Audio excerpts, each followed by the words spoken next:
All right. Good evening and good night, and welcome to the It's Your Perspective Talk Show. It is Wednesday, May 4th, 2016. My name is David, a.k.a. Kimber, a.k.a. Christian. Rasup has got a special assignment tonight and should be back tomorrow evening for tomorrow evening show. Just want to say that this is the It's Your Perspective Talk Show every Tuesday, Wednesday, Thursday, 8 p.m. until. What else we got? Our telephone number is 340-201-9005. You can also text us on that number as well. But most importantly, you have to go to our website, streaminglivefromthevi.com. Go to that website right now. Tell a friend, tell a neighbor, as Super always says. We have email, if you're too shy to call, streaminglivefromthevi@yahoo.com. We are in a high-tech, low-tech studio, coming to you from an undisclosed location here in St. Croix, Virgin Islands. No radio or TV, internet only, which means you have to get your iOS phone, get your Android, your iPad, your tablet, your Mac or your Windows PC. Open up your browser, type in streaminglivefromthevi.com, and you will be able to see the show tonight because we do have a special guest, not in the studio, but on the phone. And we'll be right with her in just a few minutes. All our recorded live shows are on YouTube and Ustream.tv. Check them out. Well over 300 shows now. Even up to the most recent from last night. It's definitely there on our YouTube channel. Just search for our channel. It's Your Perspective Talk Show.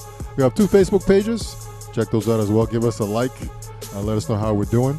I want to give a shout out to CHS class of 1982. If you're out there, here, there, and everywhere, hit us up. Let us know how you're doing. That's the year that Super and I are representing.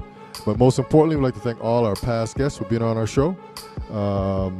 Without you guys, this probably would not be as much of a success as it has been. But thank you so much for coming on. We're on Twitter as well. Hit us up at VI Perspective. Tweet with us there. We're moving straight forward and up. The show's mission is just to entertain, inform, and empower everyone.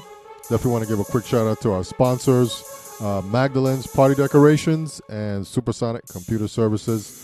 Check out our website for the contact information for both of those respectively, Magdalene's Party Decorations and Supersonic Computer Services.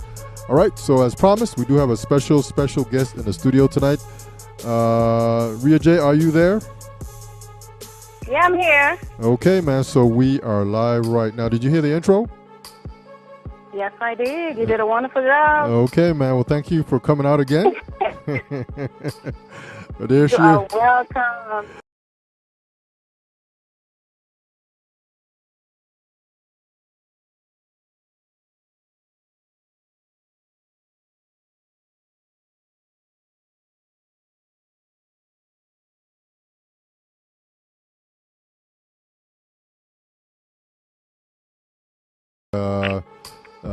The beautiful Rhea J, and Rhea J says love is no game. But before we get to that, I just want to extend to you, Rhea, let me be the first, or maybe I'm not the first, but I just like to say to you Happy Mother's Day.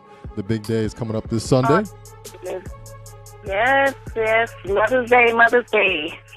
That's a special day that, you got to acknowledge that that's your day. Okay. As being a mother and doing the right thing, raising your kids. So any mother out there, when a child reaches a certain age of 18, if you do a good job and you make sure they get to 18, don't feel like you have to continue going on doing, because some kids feel like it doesn't matter when they reach a certain age, you got to keep on doing for them. You already lead them to the water, but still protect them that they don't fall back. Okay. You know what I'm saying? So some of them feel like they want you to take them all the way, hold their hands. They will never learn. So let me ask you a question. Wonderful. So let me ask you a question. So what does it mean to be a mother? You have a mother, you're a mother. So what does it mean for you personally to be a mother? Well, personally, it's that being a mother is a lot of responsibilities. Okay. And morals. Like they say that, the upbringing. And my mother was a wonderful mom, single mom. She did a wonderful job. Okay. She made me into the person that I can't depend on this person, that person. Okay. So that's the same way I'm bringing my kids, is to be able to work hard for what you want in life, not let it be given to you. And I'm so proud to know that I have 5 beautiful kids, and that's what they're doing. They're being entrepreneurs because of the footsteps of their mother. I do not let the world out there be able to train my kids. I want them to follow me and do it like I did it. Okay. So I guess they have some kind of big Mother's Day celebration planned for you. That's probably a secret. It's going to be a surprise. I don't know. I hope it is. I really do.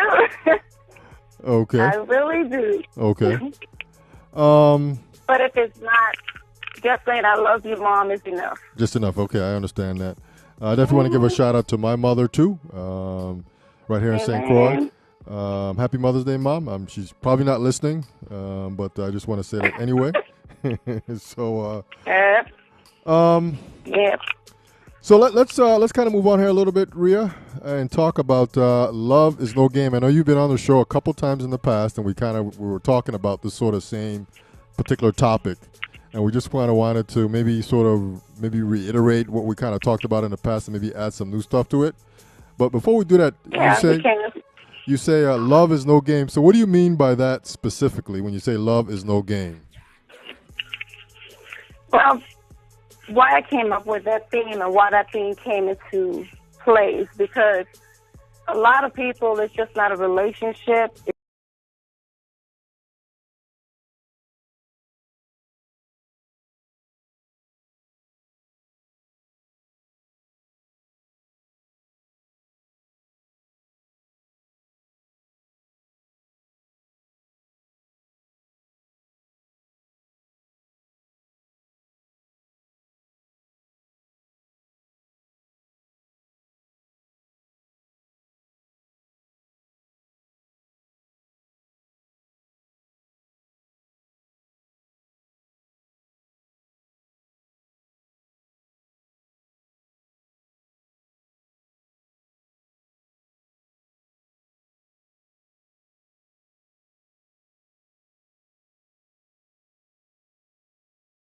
Love.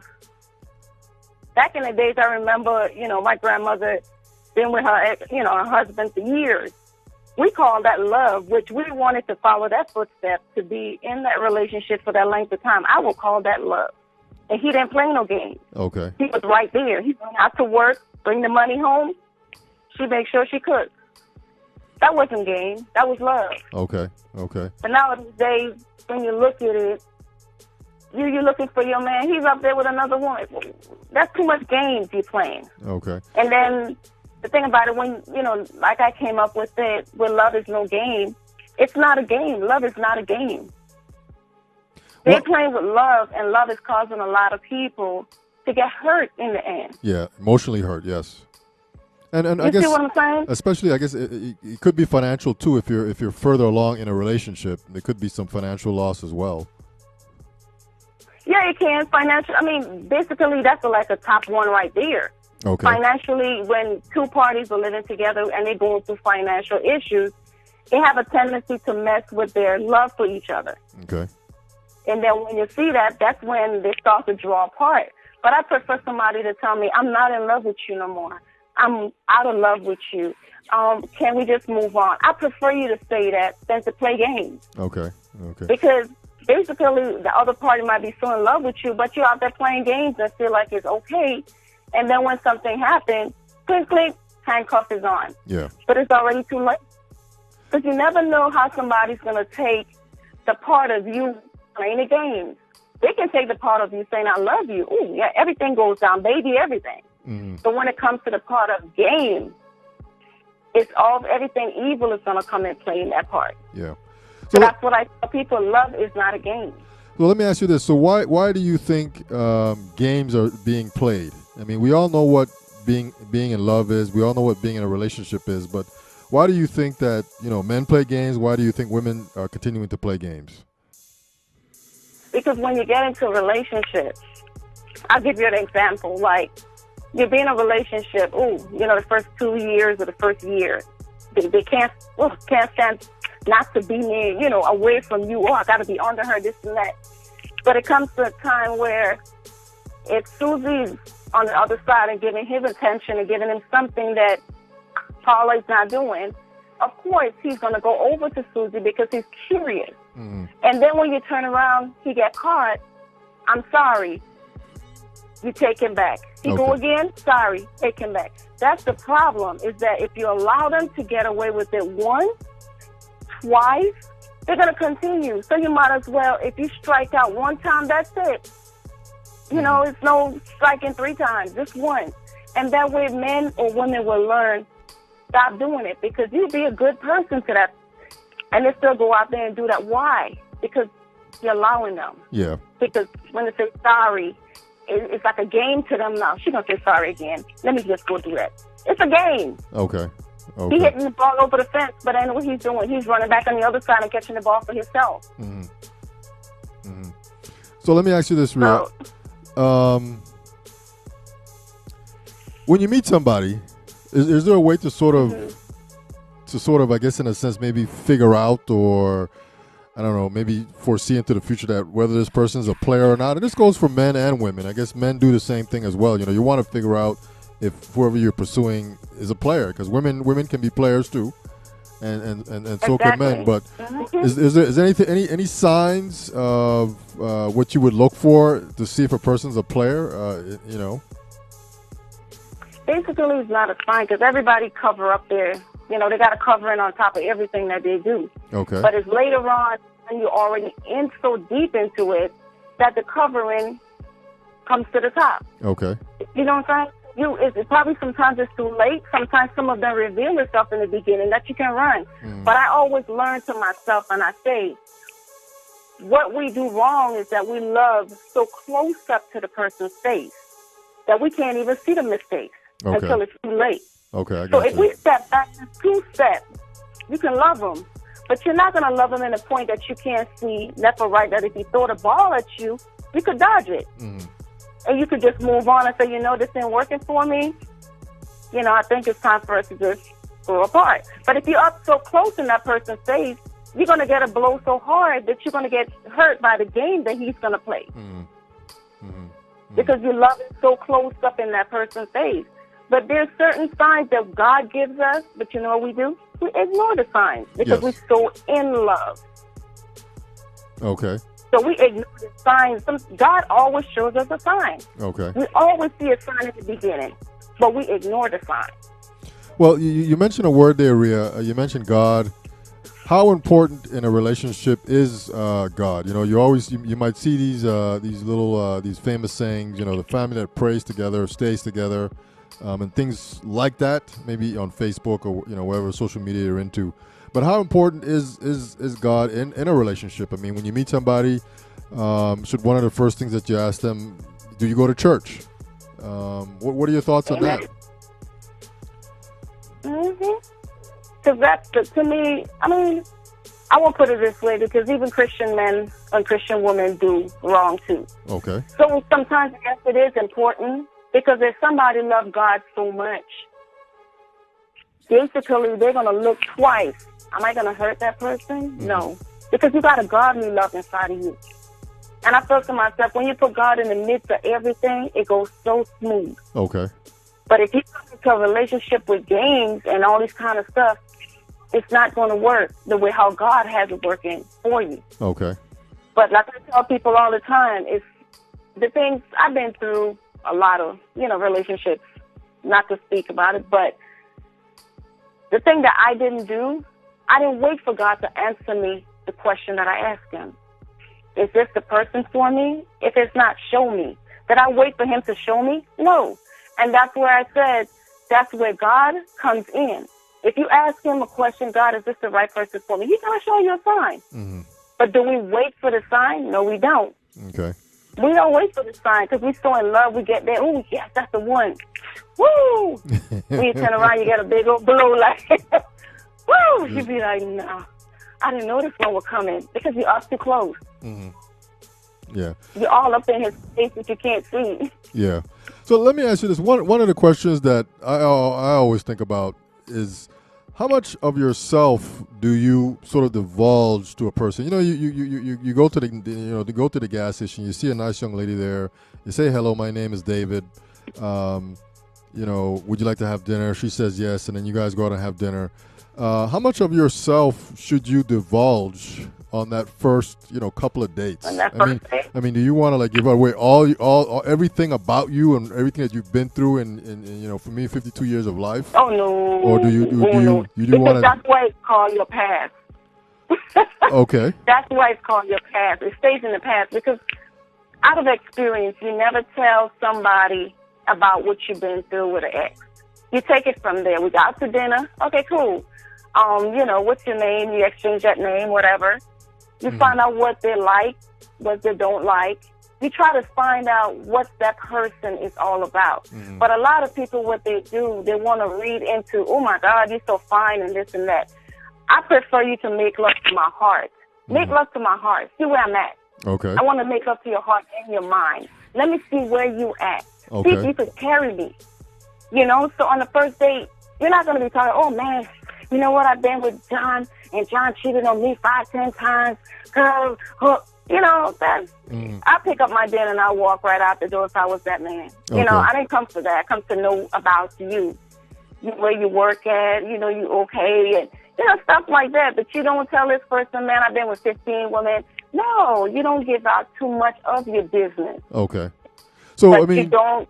Would you tell if you're having dinner on your first date or your second date with somebody, would you tell a person, let's say for example, Rhea, you got fired from a job, would you tell them that? And just in conversation. I mean, if the conversation comes up about employment, yes, I would. Okay. But would I give him everything for him to throw a dart back at me? Okay. No, because he might not even be the right one for you. Okay. So why would I be able to spit out everything about me? Let's take it slow, because on the next date, we can go to another level. On the next date, we go to another level. Okay. But on the first date, we come out to eat, to know each other. Okay. How many kids you got. You know what I'm saying? Okay. Because believe it or not, if that's the one, he got to meet your kids. And your kids got to be able to say, okay, you approve it. He could be a pedophile. Okay. So why would you decide everything where I live at, everything? No. Okay. And that first date, drive your car, I drive mine. Okay. So in case of anything do happen, I can leave. Yes, I understand. Okay. You see what I'm saying? So you won't want to share everything to somebody, tell them everything about you, because you don't know what that person is capable of. You don't know what can happen to you with that person. Yeah. I was reading before we started the show tonight that the percentage of being single is way higher than the percentage of being married. It is. Yeah. I mean, I guess men and women are just, I guess in some sense, just tired of the games. And so they just... The games, that's exactly. People tired of the games because you know what the games does? It hurts. It hurts. And a lot of people feel like, man, get over it, man. It's been 2 years. Get over it. Oh, it's like that? Man, it's been a month. It's been 2 months. Get over it. It's not to get over. A hurt is a deep wound that cannot be stitched, cannot be healed.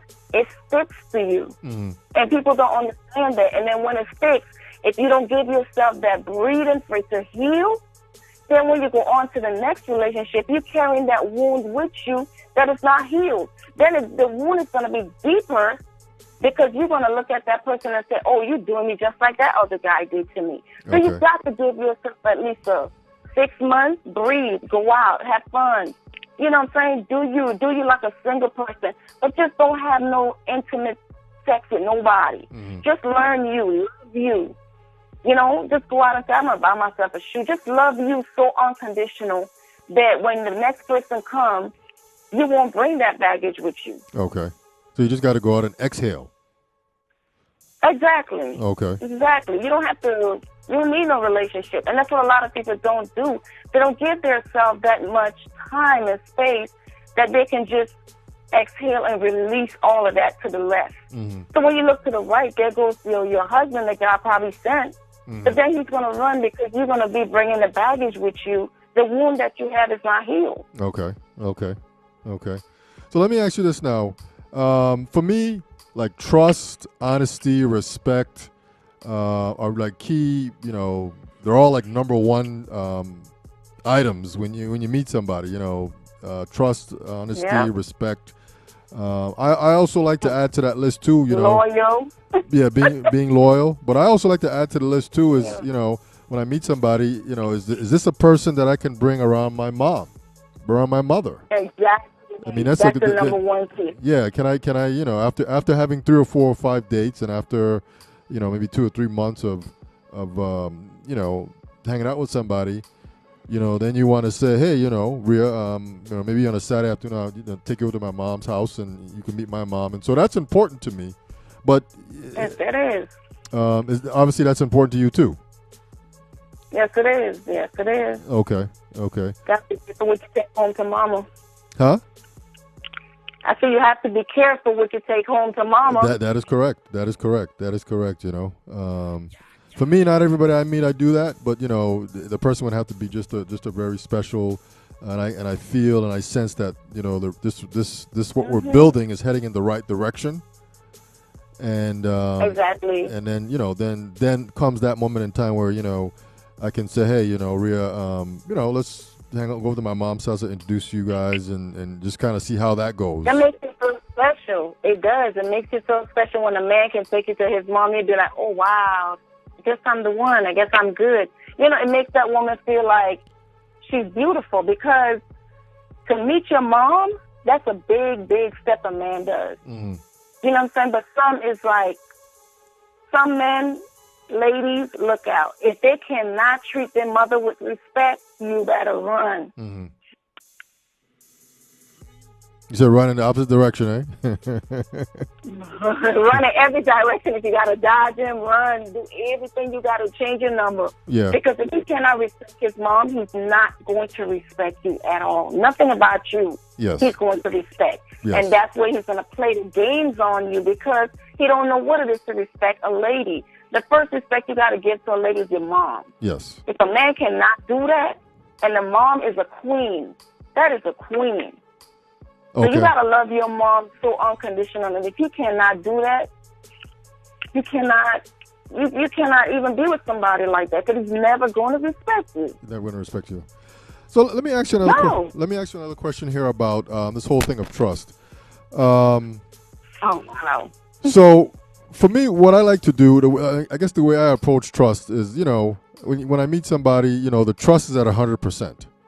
But I do know that people do that the opposite way. The trust is at, let's say, 0%, which is not a bad thing. But then you have to build it up to 100%.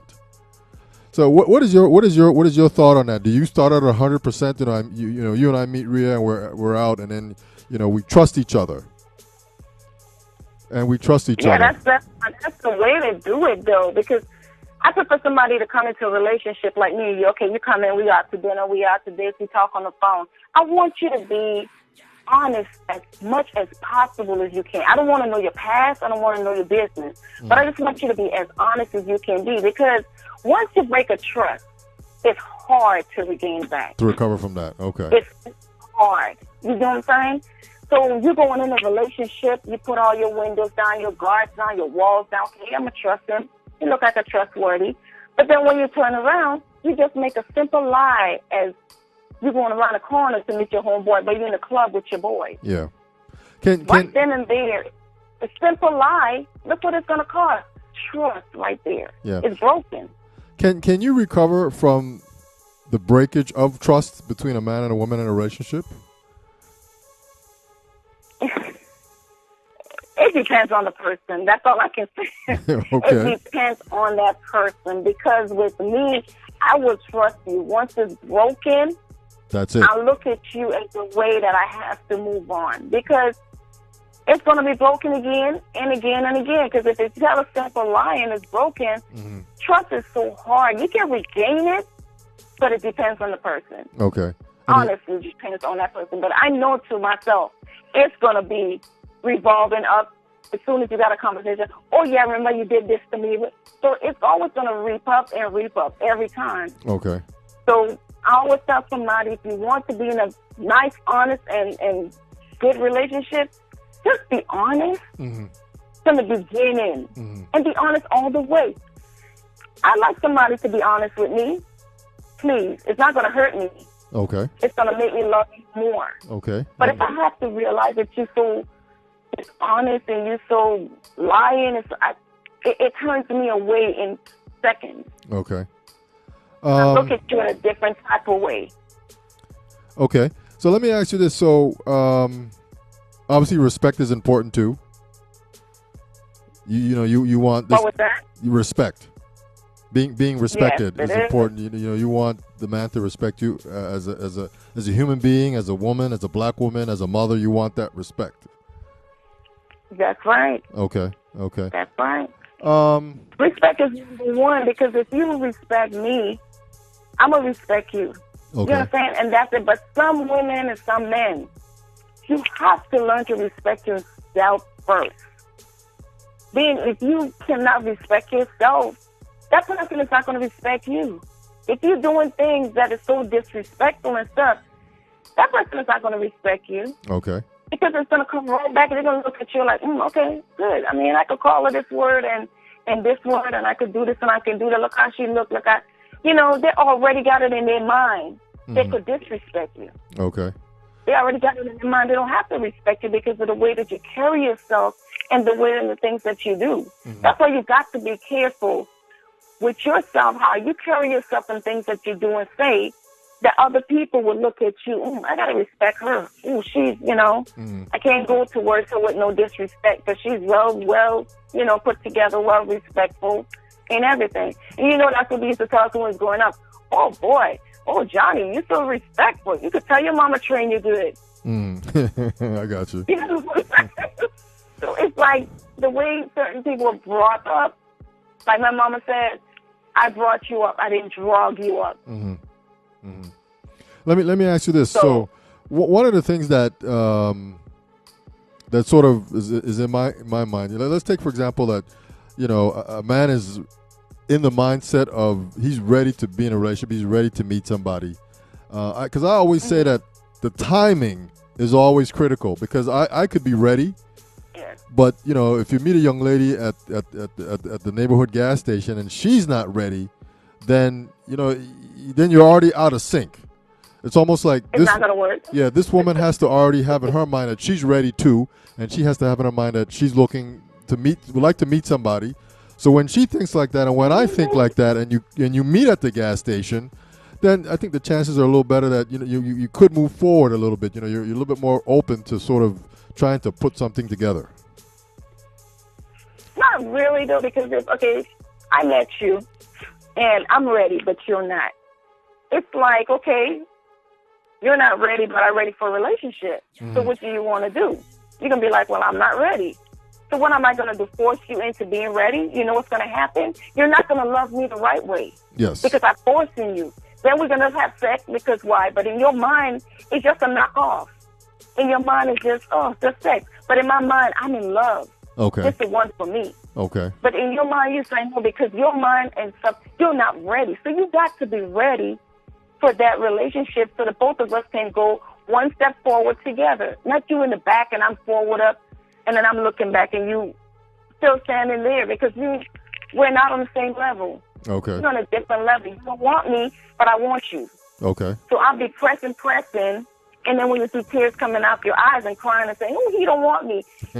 Yeah, he did tell you that. He's not ready. So what are you going to do? You think sex is going to get him ready? You think kissing on his neck or never buying him a gift? It's not going to get you ready, because if your heart, your mind, and everything is not into it, you're not going to get no way with it. Okay. So you might as well hold back. So let me ask you this question. So financially, does somebody that you would like to date, do they have to be just a job, a decent job, or do they have to have hundreds of thousands of dollars? Because for me personally, I would date somebody that works at McDonald's or KFC or Wendy's. As long as I'm getting the respect, the loyalty, and the trust from this person, that's very irrelevant. But exactly, there's some men and there's some women that because I'm at a certain level of status when it comes to finances, that this person has to be at that level too in order to move forward. You see, people is thinking that way of, okay, let me get a millionaire, let me get a man with a bad car. You're trying to use somebody to come up.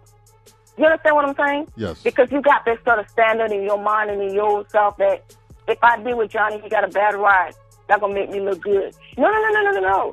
I prefer to be with somebody, like you said, from McDonald's. Let's come up together. Yes. And when we come up together, we build an empire. Because you know what? the both of us making it together and we building it together. But if you pick somebody that's already built their foundation, they're bringing you into their foundation, which they're going to do what? Control you, because their foundation is already built. Okay. So it's going to be difficult for you to try to build your foundation because it already got you controlled. So I want somebody that's down to my level, that's climb together and not knock each other down, because eventually when somebody got it, they're going to knock you down and be like, oh, I don't need you. I got everything I want.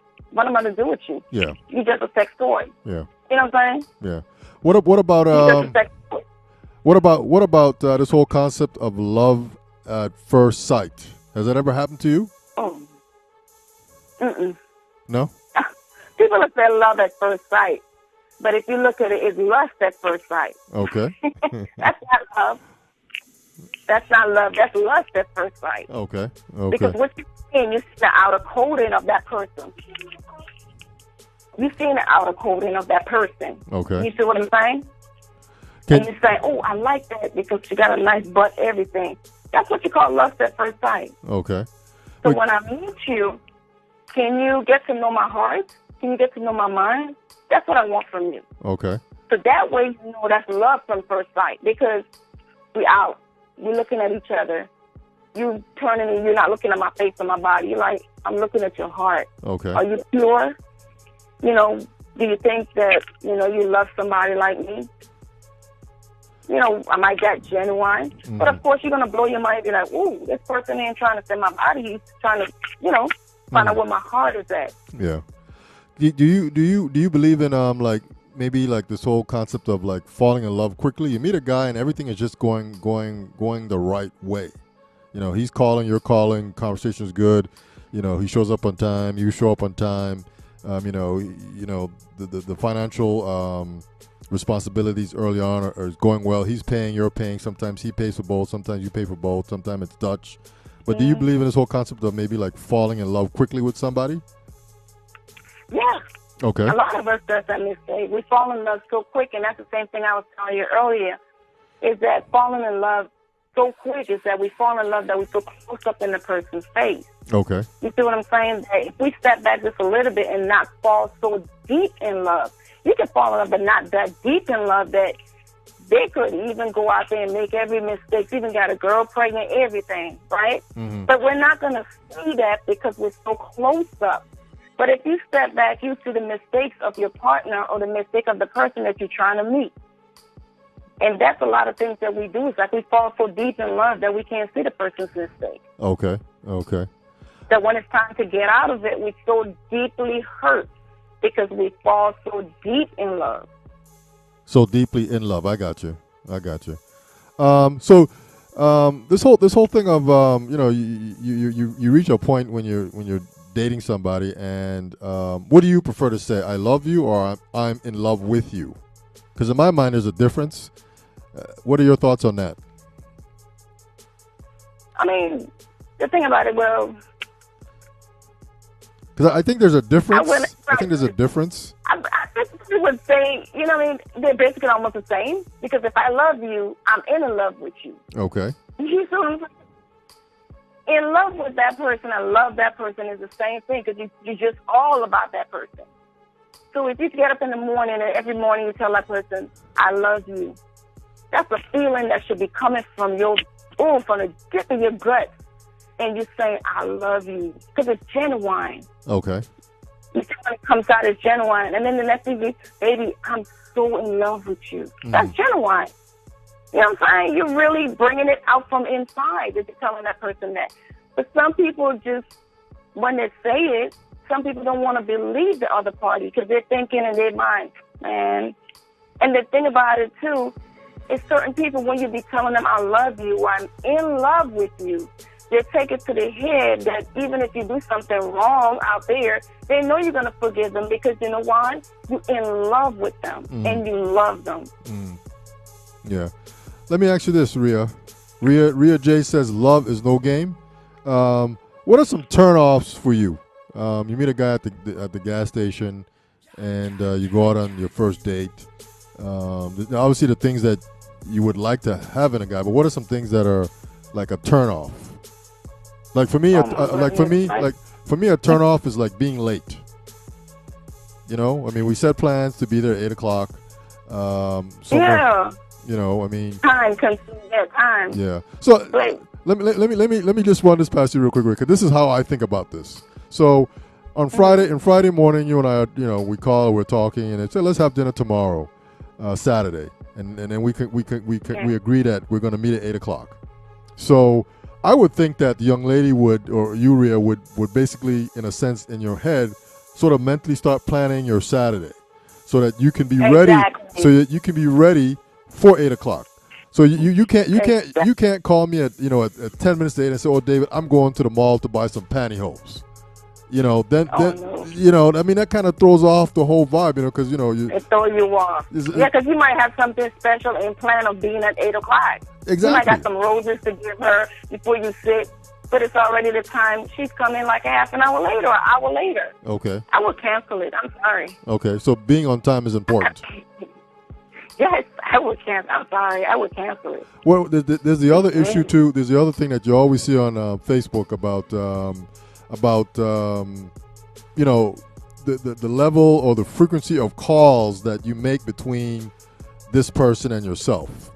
You know, what are your thoughts on that? Do you call every day? You call 3 times a day, or do you call once a day or once every other day until things move on a little better?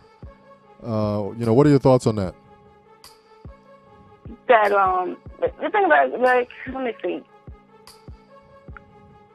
let me say about myself.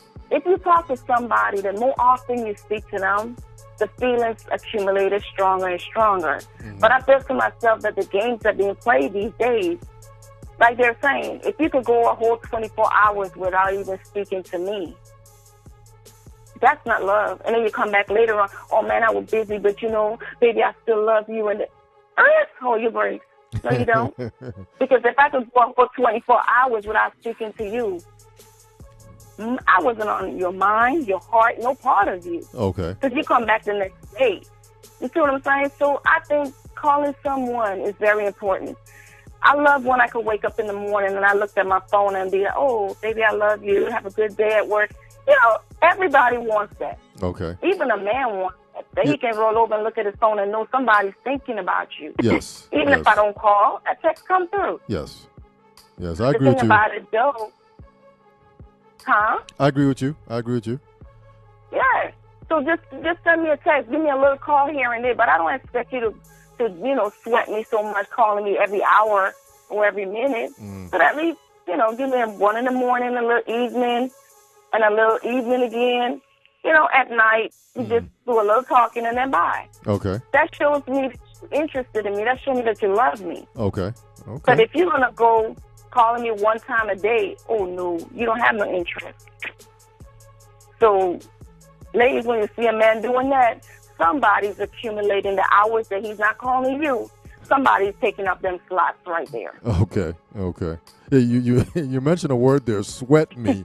I haven't heard that phrase in a very long time. You sweat me, man. What, slots? Yeah, slots like, the dominoes, ping pong slots. Okay. No. I'm saying when you mentioned, when you said earlier, you mentioned, the person sweating you. Like they're calling too much. I hadn't heard that phrase in a long time. But I guess the concept still does happen. Where yeah. And I personally, I don't like to be bombarded with a lot of calls, but a text in the morning, a call in the morning just to say good morning, have a good day. We'll link up at lunch or we'll link up later on in the day. Those kind of things are cool. Show me a little interest. Give me a little bit more of you. Mm-hmm. A lot of people don't want to take the effort or the initiative anymore in a relationship. They're so easy to give up because Paula or John is on the next line ready to, help you cheat on this person. Yeah. So there's no effort anymore. Nobody don't want to put an effort into, let's work it out. They want to, let me dip on you and go to Paula. And then when the grass turned brown on that side, they want to turn back on the green grass. It's too late. The locks are on. You got evicted. Bye. Adios. I'll catch you later, right? Yeah. So, we got to come to the point in our life that we can't allow people to make it a pattern in our life that when they do something once, they can do it 10 times because it's a pattern that they have. We got to shut the door on them on that first try. Yeah. All you do the first time you go on a date, let that person know what you do not tolerate and what you tolerate. At least you lay it on the table right then and there. They don't have to guess, oh, I wonder if she's going to forgive me. No, I'm telling you right here, I don't know how far this relationship is going to go. We're friends now. This is things that I don't like. I don't like a cheater. I don't like a liar. No, I don't like nobody to play games. So when you lay it out there and it happened on the first strike, he knows that it's going to be goodbye. Because you already told him. Okay. And you already told her. Yeah. So those are one thing I said to myself. When you meet somebody and you know it's going to go somewhere, lay that out right away. If you know that's something that you don't tolerate, you got to set it straight from the beginning. Don't wait until... And another thing we people do is we accept people in their ways. And then when they come into the relationship with those dirty ways, the first thing they're going to tell you, but you knew I was like this. You knew I had this. You knew I had another woman. He's right, and she's right. Yes. Because you accepted the garbage, they're going to throw in your face why now it's bothering you. If you know you cannot tolerate something in the relationship and you just meet him, lay it out. Tell them, no, I cannot tolerate it. Because eventually what's going to happen, he's going to continue with his ways, playing the games on you. You're going to be all bitter. You're going to be all mad with yourself. But, hey, you didn't tell him from the beginning what you don't like, what you don't tolerate, and what you're not going to stand for.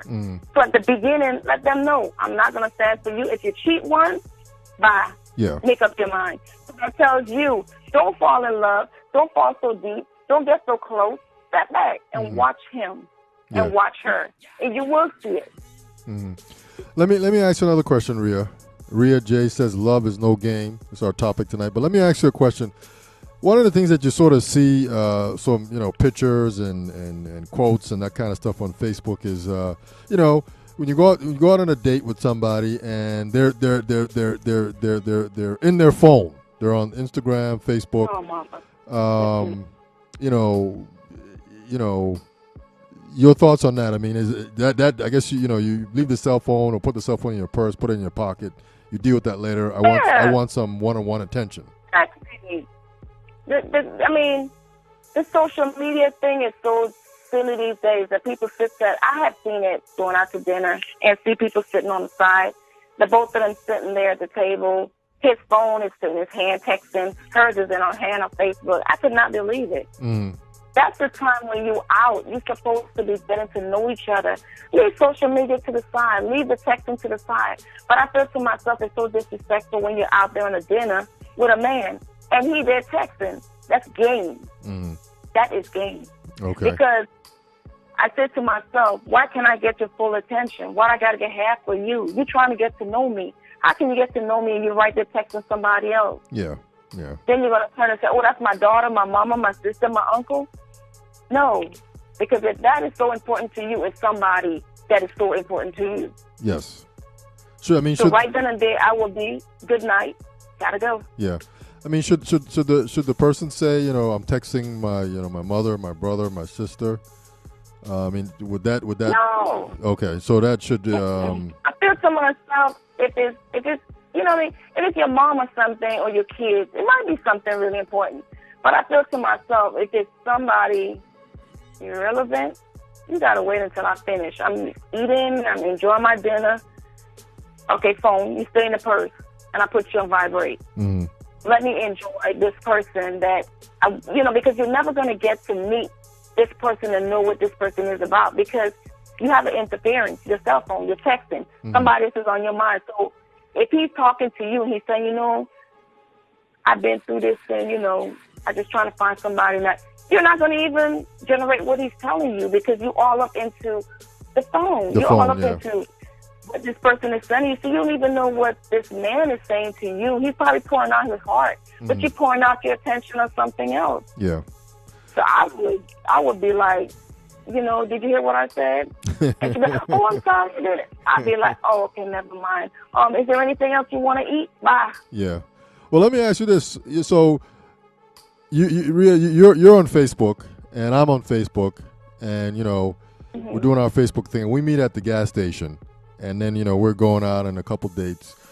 The question is, should each of us like cut down on using social media, or should we stop using social media, or would it be okay to continue using it as long as there's some understanding about using social media? I mean, the thing about it is, it depends on how that person is using social media. I would say, if you could be able to respect me with the social media. Okay. Some people use it for business. I won't tell a man, if you're using it for business, to promote your business, you're meeting your family, that's the way how you and your family chop it up or whatever. But if you're using it for a different thing, and then you're addressing stuff on Facebook disrespectful, you got to always remember, whatever partner that you have, they have to represent you when you're not there and represent you while you're there. Okay. I feel for myself, the hardest thing in life for anybody that has bad intentions and games in their life is when you're not around them. Can they handle you when you're not being there? Can they respect you when you're not around? That's a hard thing to do. Okay. So the thing about it, it just depends on how they use the social media. I would say, I won't tell you because I can't go ruling somebody and tell them, hey, I want you to do this. I'm not a control. That's just too much of a control. Okay. But I would ask in a respectful way, like, is there anything on the social media? Can you just respect me while you're on there? Mm-hmm. Because I'm going to respect you. And that's it. But I won't tell you to shut it down knowing that I came in and you had your site before me. I can't tell you to shut it down. I can't control you and tell you, hey, put that to the side because I'm here now. Okay. Okay. Okay. All right. Just a thought, just a question. It's one of those things that, you see people out there using it, and you often wonder. Me personally, I would. Obviously, I use social media for what I'm doing here with the show and things related. I have very few personal friends on Facebook, but there's a lot of people that are in, you go places, you see people walking, and just a question about, when you sit down and have dinner, or even, beyond that, the use of social media, do you continue to use it? Do you cut it back? Just to sort of maintain an even balance in the relationship, because it can be. That's what people don't understand. Go ahead. It can be. It can be a showstopper, in some situations, Yeah. It can be a showstopper. Mm-hmm. And it's unfortunate, social media site has ended what possibly could have been a great relationship. Yeah, you're right, because the thing about it is how they carry themselves with it.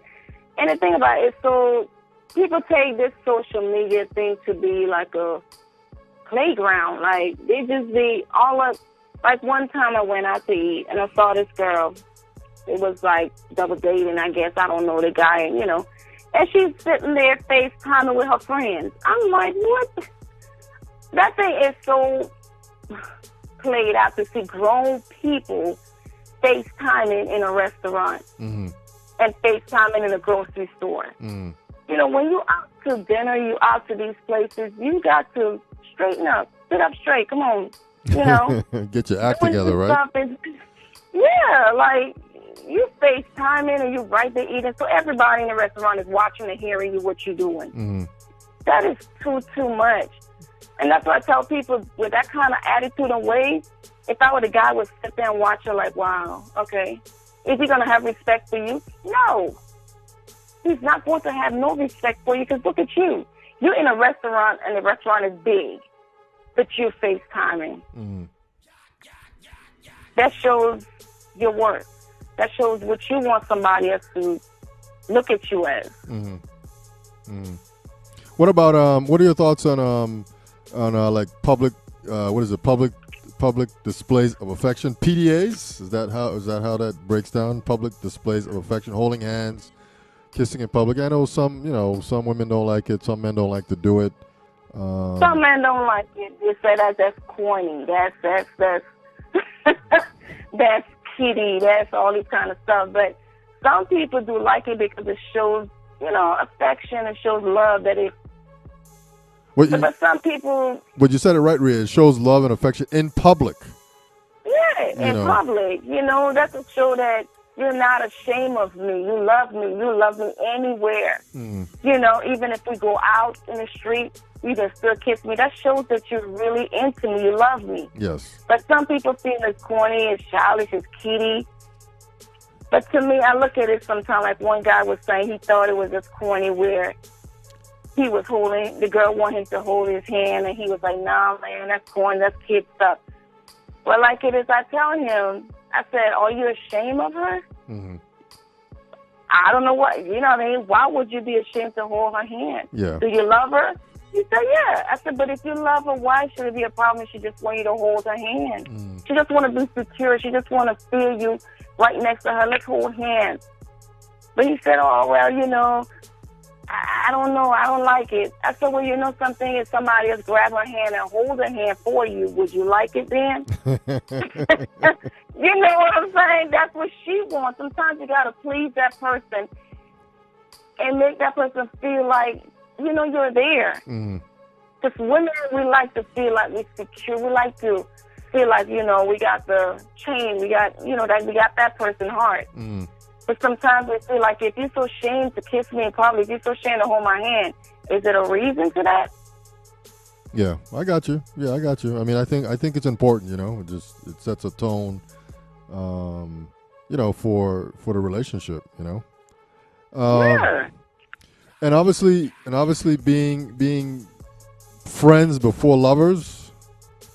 Oh yes, that's very important. Is important. You know, you want to establish, you know, a best relationship. Yeah, like a best friend kind of relationship kind of thing between you and.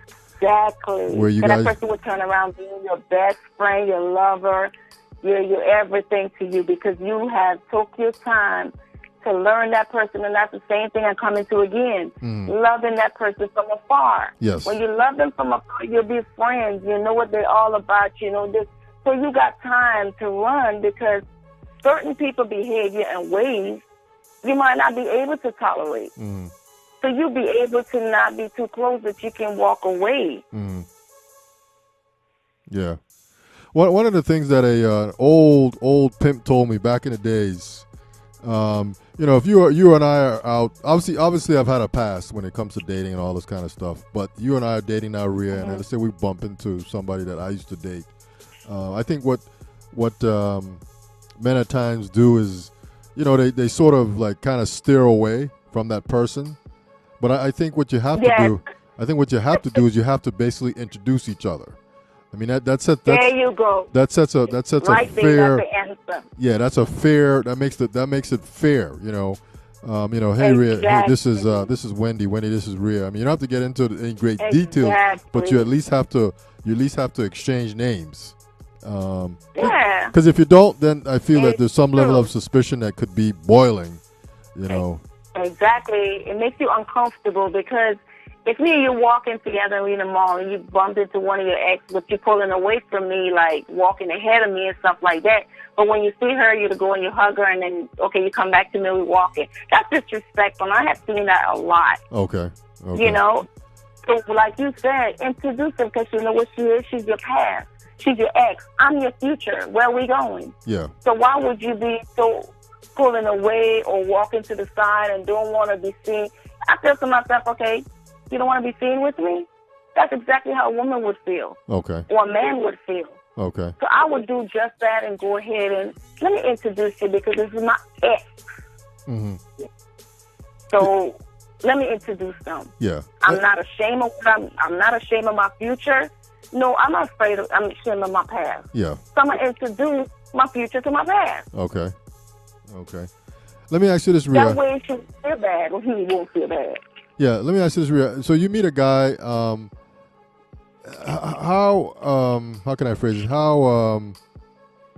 What's the number of kids that he can have that becomes a turnoff? I mean, like for me personally, you know, the 2-3-ish range is my limit.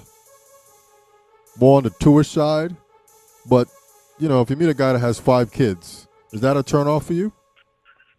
No. Okay. No, because if I love you, I can love your kids. But what's a turn off to me is if you got 5 kids, right? And there are 3 different baby mamas. Okay. But then, when the baby mama's coming around, you got them riding in the car with you. You got them going out to dinner with you. Oh, I'm just going out with them because, they got the kids, so we're just trying to do a family thing. Okay.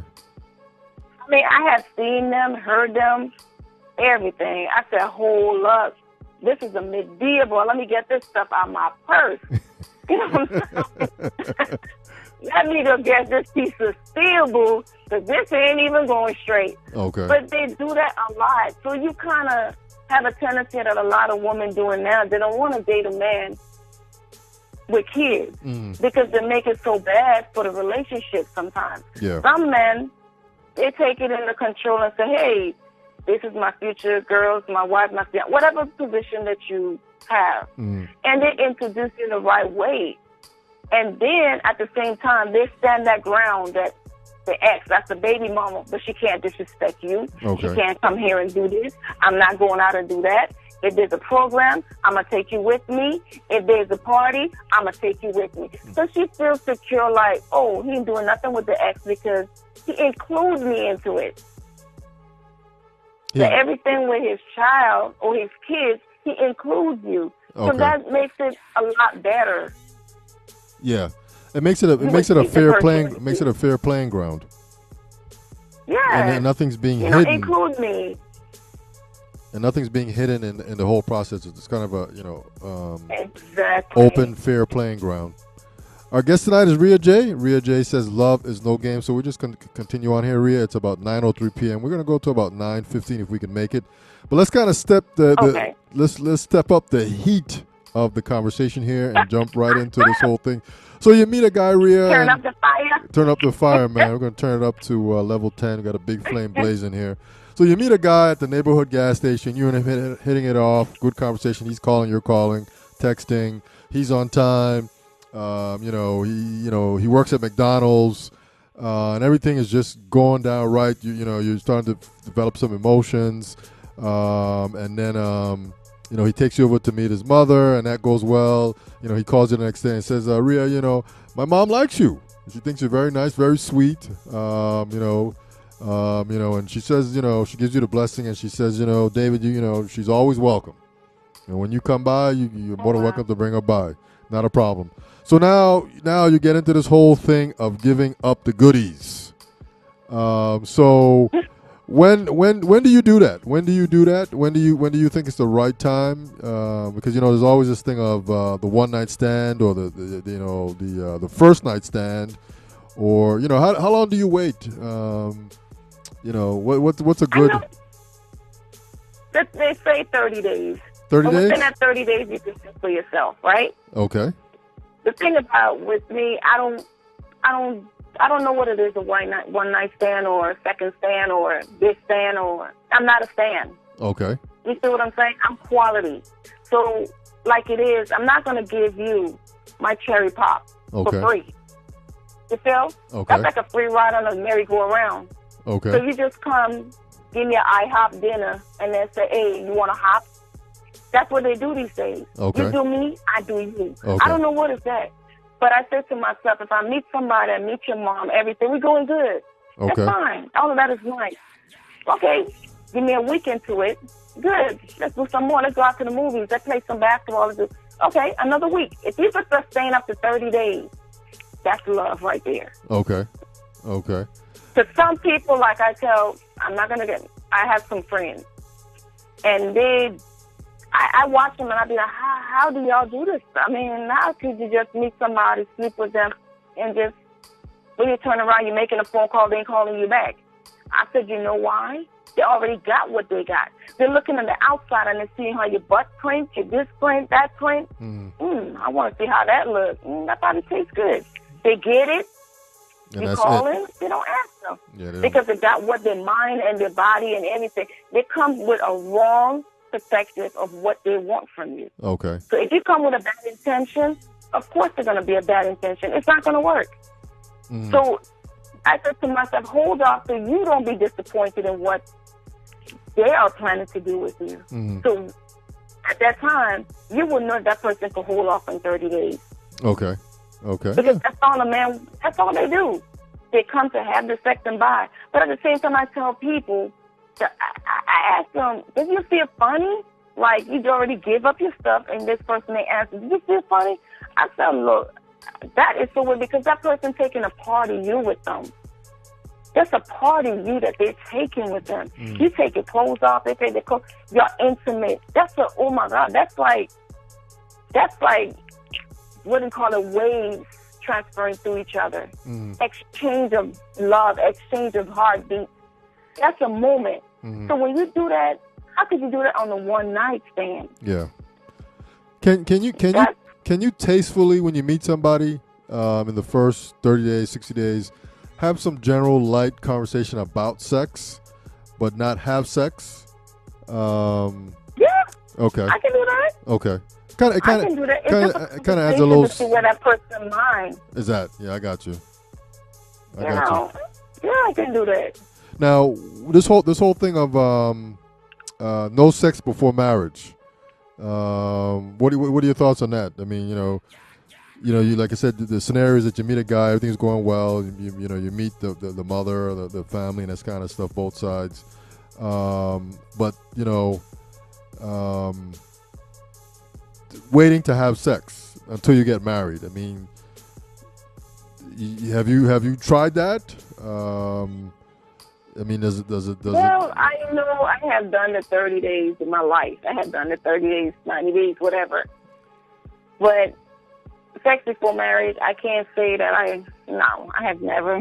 I have never done it. So waited that long. Okay, I've never done that either. I mean, I'm a victim of. Yeah. I'm a victim of not waiting to have sex after marriage. Okay. But being in long relationships, yes, I have done that. Real long relationships, but sex before marriage, no, because I feel to myself, a lot of people don't get themselves together long enough or quick enough for you to say, oh, let's have sex after marriage. Sometimes the man ain't even getting himself together. She ain't even got herself together. It might be 90 days, it might be a year, and you're still waiting. But the thing about it is people don't, it's like, the intimacy that you have with that person is what accumulates a deeper love for that person. Yes, I agree with that. Like I tell a lot of people, sex is not everything, but it is something. It brings you closer because you're exchanging that love. Yeah, you're exchanging that love through a sexual encounter with that person. Interaction, yeah. So it's like, when it comes to that point, all of that love and everything, that's what accumulates somebody to be like, oh, let's get married. I think you're the one. Because a lot of people, they just sit there and visualize, oh, let me see how she is in bed, So you're going to fly up in bed and you go, whoop, you knock him out dead. Strike one. Yeah. Yeah. So you can't even go around 5 or 6, you already knock him out. He'll be like, oh, my God. Yeah. You go another night. You don't even go around till you knock him out again. That makes a man like, oh my God, Yeah. And then when you turn around, then you see the ring coming because he said, she satisfies me every aspect of my life. Yeah. And the same thing with a woman, a man put it on her everything. You know what I'm saying? Yeah. You satisfy the aspects of my life. But the thing about it, what people don't understand in life these days is that they're teaching men and women. They're teaching men, basically, how to disrespect a woman. And then they're teaching a woman how to disrespect themselves. Because how will you allow a man to come satisfy you, fall in love, but at the same time you know he got Susie on the other hand? Yeah. You are a disrespectful person. Both, you know what I'm saying? So in that aspect of it, what are you going to wind up with? You're not going to wind up with a ring because he's not going to want to leave that one for you or you for that one. Yeah. Because y'all accepting, you know what I'm saying? Yeah. So now it's like you got to train your boys and your girls so hard that I don't even allow my sons to treat women that kind of way. Yeah. If they don't want them, I want you to take them out to dinner and explain to them why. Not you bouncing from bed to bed to bed to bed. And I'm so proud that I am such an example for my sons to tell them, do not ever disrespect a woman or hurt them in a type of way. Yeah. You know what I'm saying? Because we don't, a lot of people are training their boys and their girls. Nothing. My daughter is 17, and that girl don't even play the riddle. She reminds me of myself. But it's the morals of your parents. It's how you were raised. Yeah. You know what I'm saying? So it's life these days is so difficult to mold your kids into the way you want them because society is not letting you do it. That when it comes up to be grown women like us, their mileage is already running over. They'd be like, I need a husband. I'm not going to wait this time. You're already over the mileage. I mean, you're wearing tears. Your tires are gone. You're done. Yeah, I got But not at the time that you wanted to find somebody that you want to hold off on sex. You want to hold off on this. But you're already washed up. Yeah. It's too late. Yeah, I've had to start of relationships in the past where there was no sex, but there was intimacy. You know, kissing, holding, hugging, that kind of stuff, and that's good. And I can deal with that as long as some of that is there. It's good. But let me ask you let me ask you another question, Rhea J. I got this picture of you on the live shot right now, and you're wearing this black, little above mid thigh dress with a little skin showing there. You know, your cleavage is showing a little bit. You know, you got on the 3, 4, 5-inch heels there, looking spectacular. But I do know that some men, in a sense, have a problem with a woman dressing and looking that way. And so I don't personally for me, you know, I would prefer whoever I'm dating to look like that. I mean, I like that. It's just appealing. It's enticing. But some men don't like that. You know, they feel that too much is being shown to other men.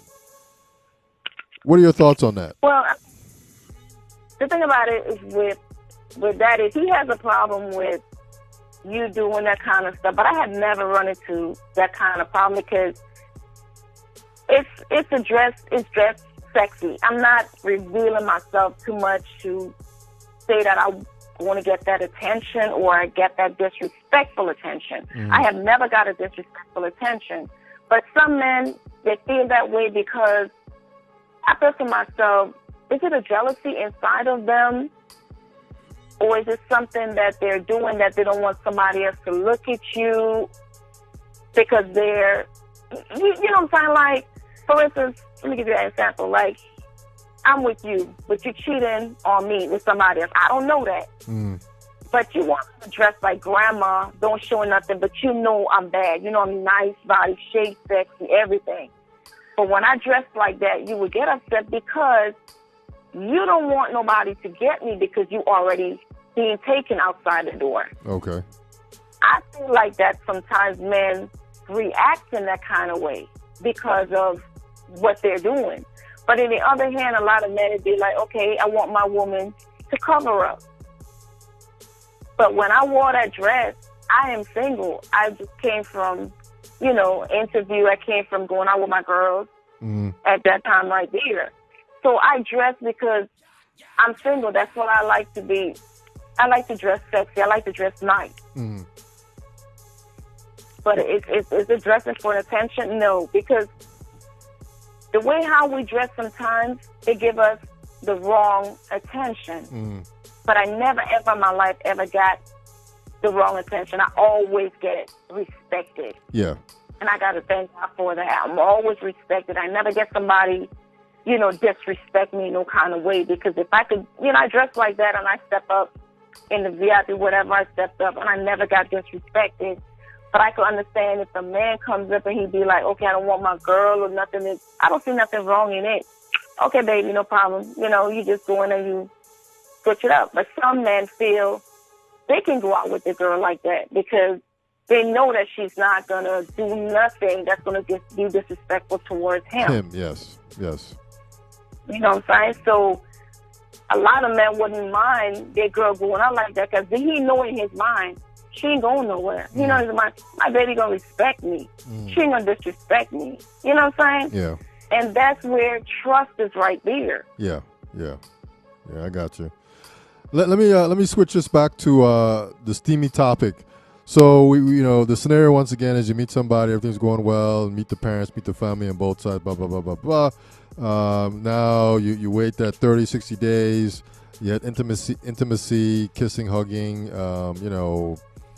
touching for 30, 60 days, and you get to the point now where you're having you had your first sexual encounter with this person, and it is not what you thought it would be like. So is that a turn off, or do you you know? Because there's some level of build up, and it doesn't happen quite the way that you envisioned it to happen. So the next morning he's gone and you gone, and you're sitting there in the bed, getting dressed to deal with the day. Then what is going through your head? You hurt. You like beating up on yourself. Why didn't I just wait a little bit longer? But why did I not just see this sign before I give it to him? But is waiting longer is waiting longer? Would that have made the sex any better? Probably not, because let me tell you something. A lot of people know how to play the game until they get what they want to get. Okay. You know what I'm saying? I would play the game as long as I have to. And when I get it, I want to know more. Because that person already got it in their mind. You probably got way of you that person don't like. But that person want to say, hey, I hate this, or I hate that, or I been this, or I did. So they're going to stick it out hard enough to prove I can get that. Yeah. But I'm not talking about, you meet a guy and you're liking each other and things are going well, and then you have sex and it's just not what you envision it to be. It's not working. Yeah, I understand what you're saying. It's not working out. You already. Yeah, I mean. It's like 30, 60 days you all meet each other, and as soon as the sex comes, it's not that person. But so the question becomes: do you talk to the person and say, hey, when we're having sex, you got to touch me this way, you got to hold me this way? Do you have these conversations in this 60-30 day period, so that when you get to that point, that we both know what we're supposed to do to make this sex act, make it be pleasant at that time. Exactly. I still have to babysit you, train you, take you back to boot camp, how to do this, how to do that. If I got to take you to the boot camp, it's tiring. It's like it's already gone. Everything killed it. Boot's dead. Okay. Because if I got to tell you step to step to step to step how to please me, I don't think it's worth me. We might as well stay kissing and hugging, and because he might be good in the different areas of life. Talking to you, we have good conversations. We walk, we talk, he shows love. But when it comes to that part of life, he's dead. It plays a role in the relationship. It do. But I don't feel like you have to. But can you talk to this person and say, hey, next time, I'm not leaving you. I'm still with you. I still care about you. I still love you. We're still going to have dinner and do the things that we said we were going to do. But the next time you engage this person in making love, I don't want to just call it sex, but making love, that you would hope that, after you have this conversation, Mike, I need you to do these things because these things turn me on. That the second time you guys engage in that he does these things, that the whole process would be better. Instead of sort of bailing or maybe having these negative thoughts and maybe shying away that, here again, too, I think that you have to have this conversation because everybody likes to be pleased a certain way when it comes to sex. And so, but the person has to know what to do. Exactly. Exactly. But the thing about it is, if you in bed one night, y'all chilling and watching whatever, you could probably be able to tell him, say, babe, I didn't such and, it wasn't satisfying at all last night. I like it this way and I like it that way. Do you think it's be able for you to, do that so I can be pleased along with you? It's good to do if you really know that person has a lot of five goods better than anything else. Yes. I think it's worth it to sit down and you'll be able to tell that person. He might be able to learn something from you and you learn something from him. Yes, I got you. Not just knock him down and be like, oh, you're so dead and mad. Well, I'm going to find Johnny to replace you. No, he might be the right one because y'all working together to please each other. Okay. So I ask to myself, like, areas, he probably accustomed to doing it like that for nearly 5-6 years, and it was pleasing to other people. Where he comes to you and you like it a certain way, okay, he can use his way of doing it and do your way if y'all work together. I got you. So, I mean, it would make the relationship way better because it's like you all just pleasing each other in the way that you want to be pleased. Then he could also celebrate, you know, I like it this or whatever, and you please him on the end. Then, I mean, it would bring a joy in the bedroom. Yes, for sure. Because y'all be laughing and smiling and laughing about, oh, not like this way. Oh, no, not, you know, and it would be such a beautiful thing to know you are training each other to please each other. Yeah. Not somebody that coming off the street and be like, okay, you know, I meet you and you fall in love with him, but at the same time he just comes boom, boom, boom, boom, boom, and you just like, oh my God, you got to be so rough and so, you know what I'm saying? Yeah. I think the thing when it comes to, you know, making love with someone that you're in a relationship with is that very first time, the next morning, and how that morning when you both get up and you look at each other for the first time, that's a very defining moment in a relationship, I think. Exactly. I mean, you know, that's like a very critical moment there. That's a sense of. Did you get up with smiles? You get up feeling so like refreshed, like opening up the blinds and the curtain and be like, oh, the sun is out. It feels so good. You know, like you know, like when you just wash some clothes, you just hang them out and you smell the downy, like, oh, it's refreshing. That's the kind of thing people want to feel these days from someone. Yeah. Not someone just beating you up and torturing you. No. Yeah. You don't want to feel that. That's just caveman. Yeah. But that's wild jungle life. Yeah, but even in the sense of, let's say, you know, this is the first time you're having sex and it doesn't go as predicted, and you know, you and you know, me and you, I keep trying to think of names, but I'm just going to say me and you, Rhea. You know, we do the do, and then, you know, we have a couple sessions, and then, you know, we fall asleep, and then we get up in the morning at 7:30, whatever time. But what I mean by defining moment is that when we get up and we look at each other, you know, it's a defining moment in the sense of, you know, we can sort of embrace each other and say, okay, you know, we did it, and it's only going to get better, or it's like, you know, Rhea, you didn't please me, or David, you didn't please me, and don't come back. You know what I'm saying? Oh, my goodness, that's too hard. Yeah, I mean, that's like a defining moment there. It might be just a little something in it that you a little pleasing. Just be so respectful to that, you know, it was a little pleasing right here, but I felt like, is it next time you can, you know, do X, Y, Z? Yes. That I can be able to be pleased to. Just don't knock the person down, because the person already knocked down, because he's already in his mind and saying, I wonder if I'm pleasing her. You know, and she's saying it to herself that she's dating a man. I wonder if I'm pleasing him. And every time it kind of like, okay, in any sort of relationship, the one thing that people are always so concerned about, am I pleasing to that person? Yes, yes. Am I doing the right thing? Because you're trying to win their heart. And if you don't win their heart, you feel like you're a failure. So in every aspect of a relationship, if it comes to sex, kissing, hugging, anything in life, in a relationship, you always look to see, am I pleasing to that person? Yes. So if you feel like you're not pleasing, you feel like a failure. So, of course, when you get into the room, everybody try to be like Tyson up in there, like, whoo, I need a champion belt. Let me see if I can get this done. You know, so when it comes to that in bed, you notice everybody try to do an extra effort. Don't do that. Just be you. Just be you and do you. Yeah, I got it will be pleasing, because it doesn't matter how you do it. It's how you roll it. So I tell people all the time, you could be whatever. You could be a dead whatever. But it's how you perform yourself in there.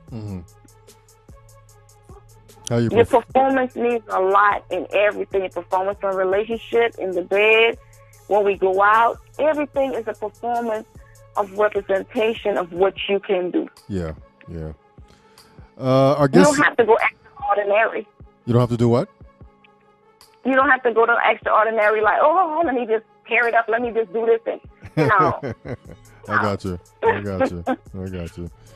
So our guest tonight is Rhea J. She says love is no game. Rhea, it is about 9:27. Wow. we've been on it for a minute. Yeah, we're almost pushing an hour and a half here talking about love, relationships, and sex, and all things related. Because it's a very kind of encompassing kind of when you're trying to put two lives together, past, present, and future. It's it has the potential of being very complicated, but if it's done right, it will work. And you have to have if you have some basic rules that you both are playing by, because you can't play a basketball game and one team has a set of rules and another team has another set of rules. That's never going to work. You got to play by the same rules, and as long as we all agree to the rules. And we have a little bit of respect and trust and loyalty and some good conversation. Cut out the one-way road. Stop using the one-way road. Do it a two-way road. Yeah, and you have some good conversation and open communications. Right. And it's another thing that we didn't really get into, but obviously just being able to communicate your feelings, your thoughts on all levels with the person is key. And I'm sure you agree with that, Rhea. You just want to be able to have somebody that can articulate their thoughts, whether it's about politics or sex in the bed. But that's the number one key, though, communication. If I can sit down and turn the TV off and we can have a conversation for 3 hours and not have an argument, that is a wonderful thing in that relationship with that person. Yes. That's to show that y'all can communicate with anything and not argue about it. Mm-hmm. I definitely agree with that, man. I definitely agree with that. Rhea, it is 9:28 p.m. And we've been we spent a cut it show. We had a wonderful night, and it was a pleasure coming on. Yeah, just kind of give us give us a little in closing here. Your final thoughts on Love Is No Game, real quick. Any final thoughts about what we talked about that you'd like to share real quick? Sure. The thing about it with love is no game. Everything that we have talked about, I hope it has been a lesson or helped someone out there that's going through this or questions to anything that they're doing. Always remember, have a conversation with that person and do not give everything, your heart and everything to that person that you cannot walk away. That you walk away with hurt, that you want to cry, you want to this and that. It's okay to cry because everybody get hurt. But one thing you want to do, you don't want to fall that deep down that you can't pick yourself up. Don't let nobody be able to predict what they want out of you. Your self-worth. Love you unconditionally. Treat you like a queen, treat you like a king. Then that person come on to you and be like, oh, okay, I don't need you, because how you treat yourself, that person got to double treat you way better. Okay. Sounds like a plan to me. A fair plan, a reasonable plan. Our guest tonight is Rhea J. She says love is no game. We've been talking about love and sex and relationships the last hour and a half. I mean, this is one of those kind of topics, Rhea, that we could literally talk about until the wee hours of the morning. But, I know. We'll have. I think this is your third or your fourth time on our show, and of course, we're going to have you back again just to kind of continue on. Okay, it's a pleasure. To continue on with the conversation about love, sex, and relationships, and the do's and the don'ts, and the why and the why nots, and what will make it better and what will make it worse, and hopefully. You can find love out there. As people like to say, there's someone out there for everybody. Or is that is that the right way to put that? There's someone out there for you. For everybody. For everybody. Yeah. But you're not supposed to be in a relationship with everybody. But there is somebody out there for you. When you meet that person, it's just you and that person. You forget about everybody else, and you and this person build and grow. When they get married, and stop introducing your ex to your new man and your ex to this. Put the ex in the back and keep off the phone with the exes. You already got the future. Leave the ex. Stop being on the phone with the ex because they accumulate problems in your relationship. That's games, people. All right, man. And Rhea J says, love is no game. Rhea, we'd like to thank you so much for coming out tonight and spending an hour and a half with us talking about an hour and a half with you. It was a pleasure. It was good. Thank you so much for enlightening us once again on the do's and the don'ts and the why and the why nots of love, relationships, and sex. So, Rhea, real quick, I just All want to say that right. this is the It's Your Perspective talk show every Tuesday, Wednesday, Thursday. Our website is streaming live from the VI.com. Our telephone number is 340-201-9005. We didn't have any calls tonight, Rhea, but the telephone number is a part of the lower third of your picture that I've been showing when you're talking. So our viewers do see the number, and so I don't know why they weren't calling, but I don't know. Me and Soup always like to say that maybe we're asking the right questions, and so I don't need to call. So because these guys got me covered and what I was thinking, I don't know, but Exactly. Because some people do need help in certain areas that they're so confused that sometimes you just things that you talk about it. Oh yeah, if I do it this way, it probably help. Yeah.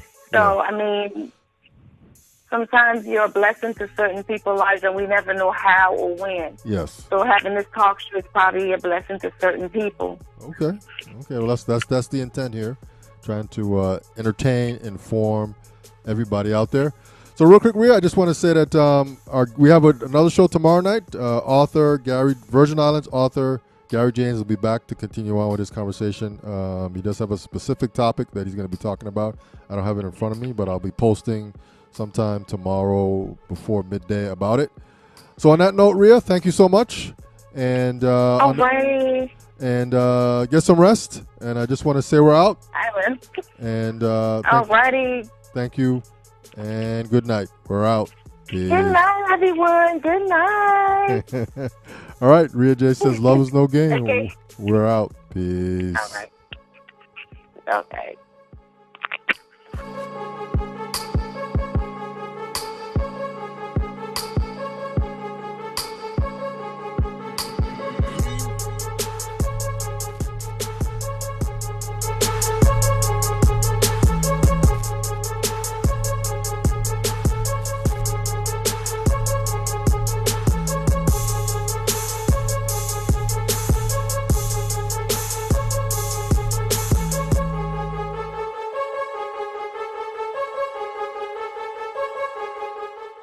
Yeah.